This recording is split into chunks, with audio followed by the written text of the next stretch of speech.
बिस्मिल्लाहिर्रहमानिर्रहीम। क्या ज़हानत का ताल्लुक़ दिमाग के साइज़ या हजम से है? दिमाग का साइज़ कितना है, उसमें कितने न्यूरॉन्स हैं, उस न्यूरॉन्स के कितने कनेक्शंस और कितनी कम्प्लेक्सिटी है।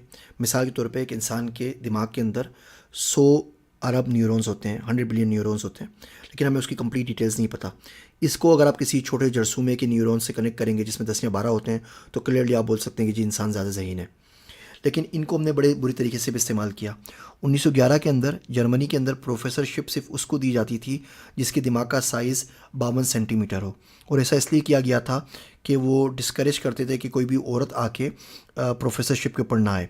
अगर आप उस दौर के फ़िलासफ़र्स को पढ़ें, बेअर्थल साहब एक साहब थे, वो कहते थे कि जहानत के साथ औरतों की बात करनी ही नहीं चाहिए क्योंकि दुनिया के अंदर इंटेलिजेंट औरत का कोई वजूद नहीं है।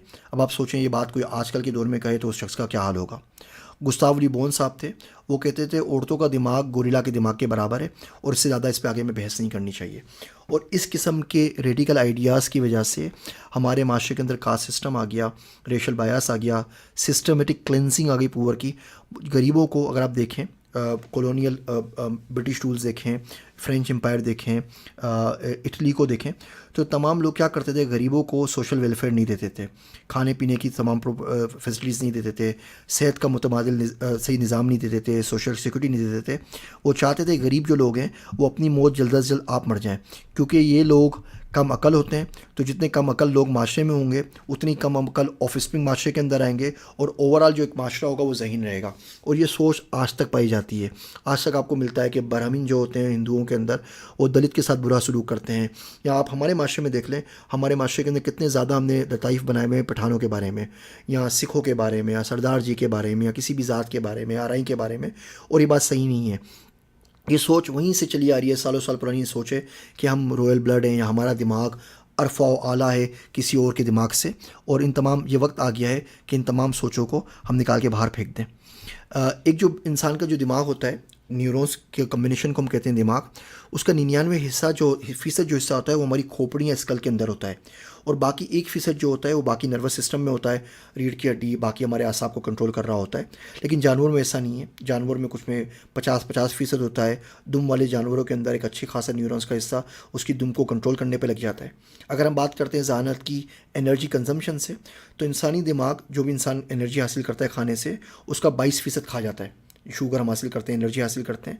लेकिन अगर इसको हम कंपेयर करते हैं जानवरों से, तो जानवरों में ये एनर्जी कंजम्पशन सिर्फ 9% या सिर्फ 10% होती है। अगर हम सीपीयू से कंपेयर करें तो सीपीयू तो 100% एनर्जी खाता है। आप वो जलती बुझती लाइटों को निकाल दीजिए उसमें से, और जो पंखा चलता है उसकी आप जो एनर्जी कंजम्पशन है उसको निकाल दीजिए, बाकी तो 100% सिर्फ प्रोसेसर पे जाती है। क्या हम उस प्रोसेसर को जो सीपीयू के अंदर है उसको दिमाग कहेंगे, या वो जो पूरा इंफ्रास्ट्रक्चर से जिससे वो कनेक्टेड है, AWS के पीछे फॉर एग्जांपल सर्वर लगे हुए हैं, गूगल क्लाउड है, आपके पास अमेजोन एज्योर है, अलीबाबा का कोई सर्वर लगा हुआ है आपके पास पूरा इंटरनेट का सर्वर है जिसे एलेक्सा यूज़ कर रहा है, तो क्या हम उसको कंबाइन को मिला के दिमाग कहेंगे या उस सीपीयू को दिमाग कहेंगे?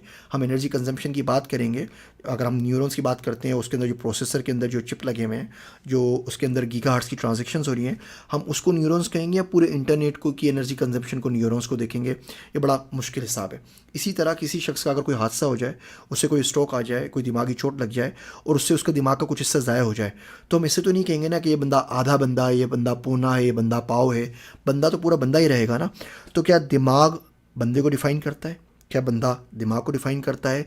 दिमाग को हम किस तरह जहानत को डिफ़ाइन करेंगे? क्या उसको हम उसकी ब्रेन की साख से डिफ़ाइन करेंगे, उसके हजम से करेंगे, या साइज़ से करेंगे? ये तमाम के तमाम ओपन क्वेश्चंस हैं और इसमें से कोई भी सही या गलत आंसर नहीं है। बताने का मकसद यही है कि जिस जहानत की हम बात कर रहे हैं उस जहानत को देखने के 1000 तरीके मौजूद हैं, और ये शख्स पर डिपेंड करता है कि उस जहानत को किस तरह डिफ़ाइन करता है और किस किस्म की, किस टाइप की जहानत को कंप्यूटर साइंस में इम्प्लीमेंट करना चाह रहा है, जिसको हम आगे जाके आर्टिफिशियल इंटेलिजेंस कहेंगे।